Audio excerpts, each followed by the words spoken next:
Assalamualaikum warahmatullahi wabarakatuh. Perkenalkan kami dari kelompok 7 kelas C Manajemen Sumber Daya Manusia akan mempresentasikan hasil kerja dari kelompok kami tentang penilaian kerja sumber daya manusia.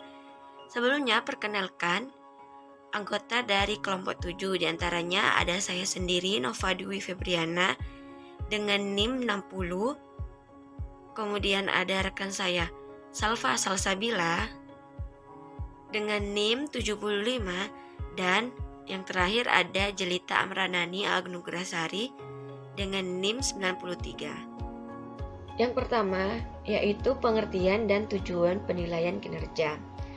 Penilaian kinerja merupakan suatu proses penilaian prestasi kerja atau performance appraisal dengan cara membandingkan kinerja karyawan dengan deskripsi pekerjaan atau job description dalam suatu periode untuk mengetahui apakah karyawan tersebut telah melakukan pekerjaannya sesuai dengan ketentuan dan tanggung jawabnya atau belum.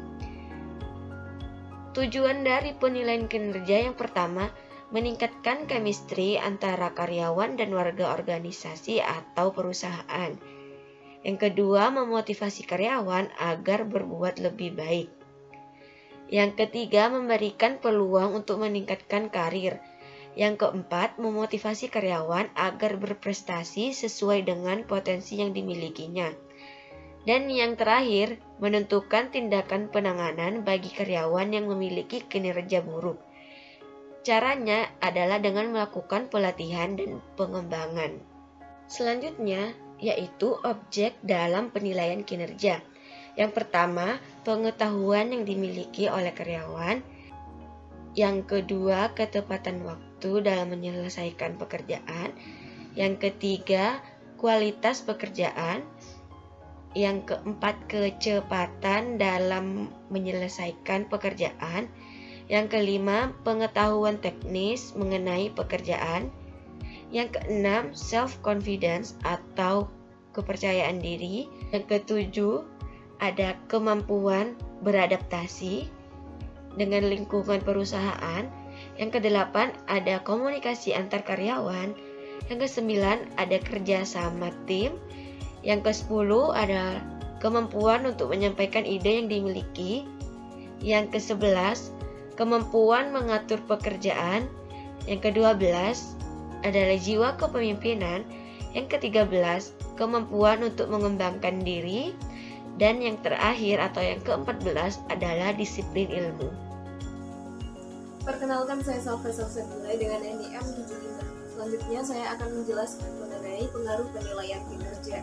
Yang pertama yaitu adanya penilaian kinerja ini akan berpengaruh positif terhadap kinerja karyawan, di mana tingkat kinerja karyawan akan meningkat karena telah mengetahui kelebihan dan kelemahannya, sehingga termotivasi untuk meningkatkan kelebihan mereka dan bekerja dengan lebih baik lagi.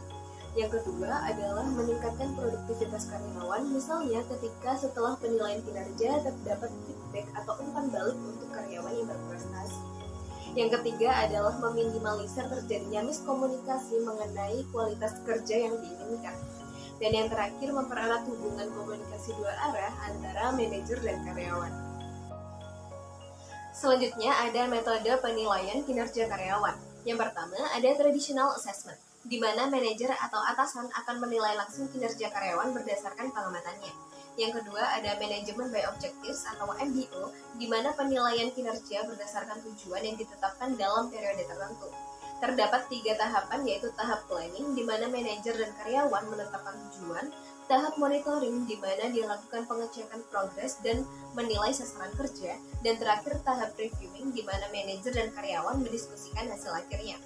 Yang ketiga ada metode penilaian umpan balik 360 derajat, yang dimana menggunakan umpan balik dari lingkaran pengaruh di sekeliling karyawan, yang meliputi manajer, rekan kerja, konsumen atau pelanggan, dan laporan langsung, serta karyawan itu sendiri, sehingga dapat meningkatkan kesadaran karyawan. Yang keempat ada assessment center method. Penilaian ini dilakukan dengan metode partisipasi dalam simulasi sosial, diskusi informal, latihan pencarian fakta, pengambilan keputusan, dan permainan peran. Yang kelima ada metode skala penilaian berjangkar keperilakuan.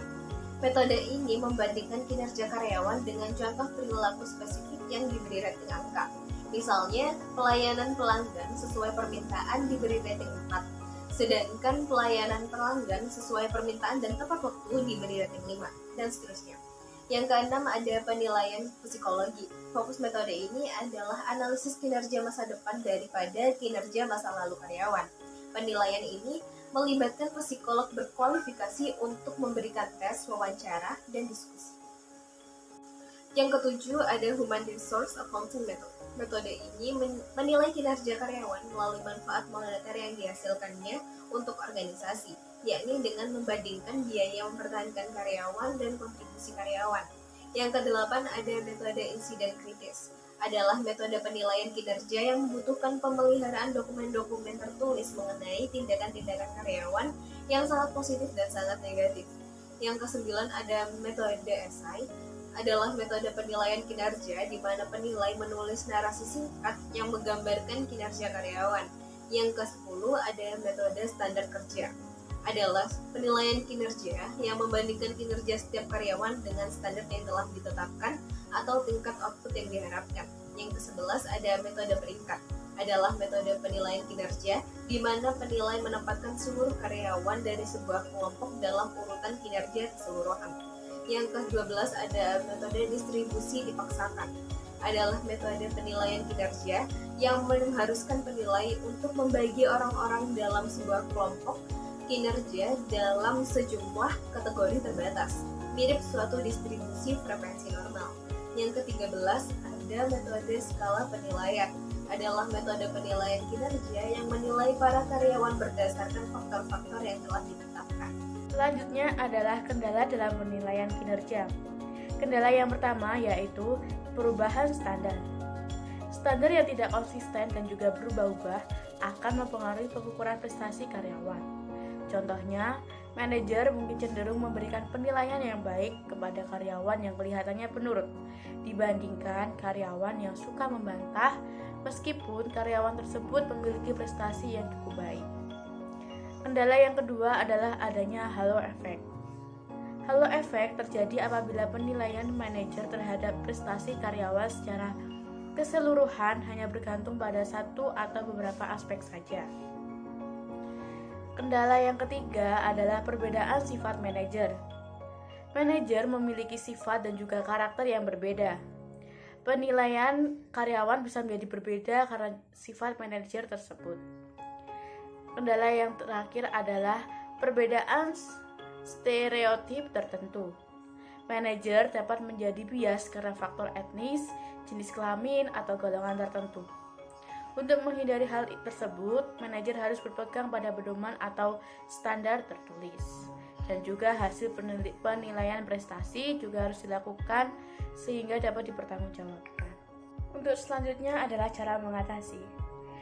Menurut Haryanja pada tahun 2007, ada beberapa cara mengatasi hambatan dalam evaluasi penilaian kinerja.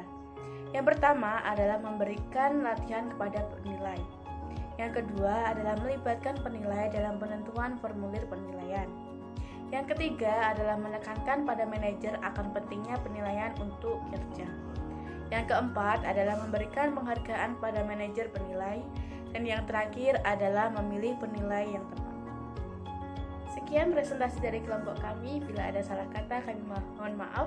Terima kasih. Wassalamualaikum warahmatullahi wabarakatuh.